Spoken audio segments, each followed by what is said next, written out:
Hello, JPU family. Welcome to another episode. Guys, this is day 5 in the aftermath of Hurricane Melissa. I have a question today.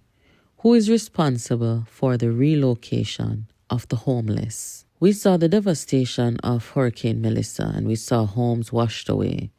We saw shelters flooded, and now we are seeing an increase in homelessness across the country. Guys, the world is watching how Jamaica is responding to this humanitarian crisis. On day 5, what is the situation on the ground? Before Hurricane Melissa made landfall, the government established temporary shelters, a very commendable step. But the storm did far more damage than anticipated, as we can see. Some community centers that were used as shelters are damaged. Many low-income homes flattened. Coastal and flood-prone communities wiped out. People already living on the streets have now doubled in vulnerability. So now we have 3 groups in urgent need. 1, the newly homeless. 2, the chronically homeless. And 3, those temporarily sheltered but currently displaced again. After a disaster, the situation doesn't just fix itself. The day after the storm is when the real work begins. What are the priorities after a natural disaster? There are 3 universal humanitarian priorities. Number 1 is food. Have you eaten today? Number 2, medical care. Are you sick, injured, or traumatized? 3, shelter. Do you have somewhere safe to sleep? Those are the 3 priorities. But here's the key. Each time a meal is provided, medical and shelter status must also be evaluated. That is how you are going to make sure that every person that you come across that is a victim of the hurricane and the disaster, that is how you're going to assess them. Food alone is not enough. A Band-Aid alone is not enough. A church hall for 1 night or 2 nights is not enough. Every interaction with a displaced person must be a full humanitarian checkpoint. Are you fed? Are you healthy? Are you sheltered? And if not, let us fix it. It must be a continuous loop, not a one-time charity event. Now, whose job is it really to do this? This is where it can get complicated. Some people are even saying already that it's political, because you can't have a convoy going to St. Elizabeth and none going to Westmoreland or St. James or other parts that are suffering damages. The convoys that are going out must be deployed at the same time so that everybody affected receive the help at the same time, because we have to remember that people are hungry, people need medical attention, and people need shelter. These are the immediate responses that are needed after a natural disaster. As I said in the beginning, I commend the government on the work that they are doing so far. There is no perfect response in a natural disaster because you really don't know what you're dealing with until you see what you're dealing with. So I am not being overly critical. I am just making some constructive criticism and suggestion on how, we can do things more efficient and where we can reach people faster and be more competent. This is not a one-man or one-woman's job. It is a collective effort, and everyone must step up and work with a sense of urgency. We must ask who is tracking the number of displaced persons daily, who is ensuring every shelter meets basic living standards, who has accountability if someone is left outside. While accountability is important, we must not allow bureaucracy to hinder our response to act urgently. One of the greatest blows from the hurricane is that some shelters were destroyed.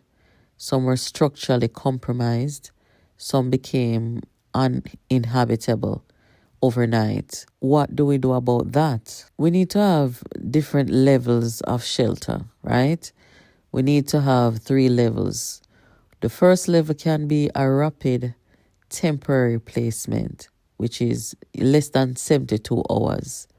The next level should be a short-term housing solution, 3 weeks to 3 months. And then the third level should be a long-term rebuilding shelter where permanent homes are restored. This is the global standard, really, of shelter in natural disasters. Jamaica, understandably, is a developing country, but we must align with global standards because this disaster is unfolding in real time on the world stage. Guys, the cameras are on. The world is watching Jamaica's humanitarian response. We cannot and we must not risk failure. Let us look at the human element, and let's be clear.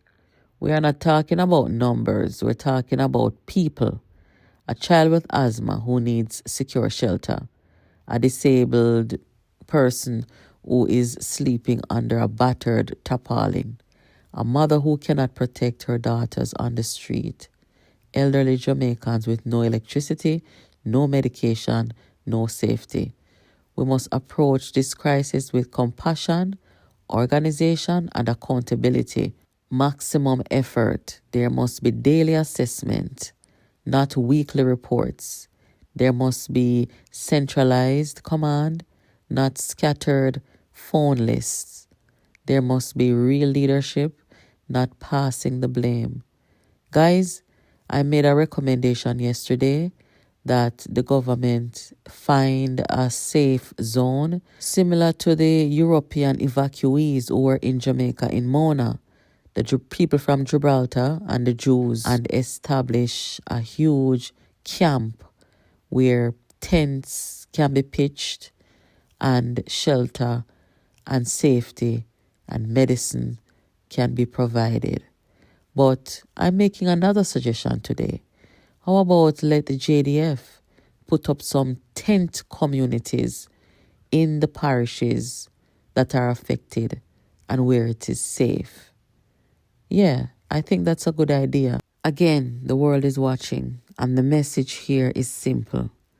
1, feeding is necessary. 2, medical care is necessary. 3, shelter is equally necessary. And these 3 must be provided concurrently. You cannot give a man food and medicine and him not have nowhere to sleep tonight. You see what I'm saying, guys? You have to assess people and make sure that all 3 needs are met. And you may not even have to meet all 3. People might have a place to sleep, a safe place to sleep, but them just want some food. Or they may have the food and the shelter, but them just want some medicine. So that's why every time they go to serve someone who is a victim of the hurricane, they have to assess them for all 3, provide whatever they need. The government, local authorities, civil society, all hands must be on deck. We cannot fail those who have already lost everything, because while Jamaica rebuilds its roads and bridges, we must rebuild the lives of the people standing on those roads and walking across those bridges with nowhere to go. This is a humanitarian moment. This is a leadership moment. And this is a defining moment. Guys, this is Jamaica Politics Uncovered. Make sure you are subscribed. Please give this video a thumbs up. Let me know what you think in the chat. Do you know who is responsible for the relocation of the homeless after the hurricane? Thank you for watching, guys, and I'll catch you in the next video. Make sure that you help somebody if you can. Take care, guys. Have a nice day.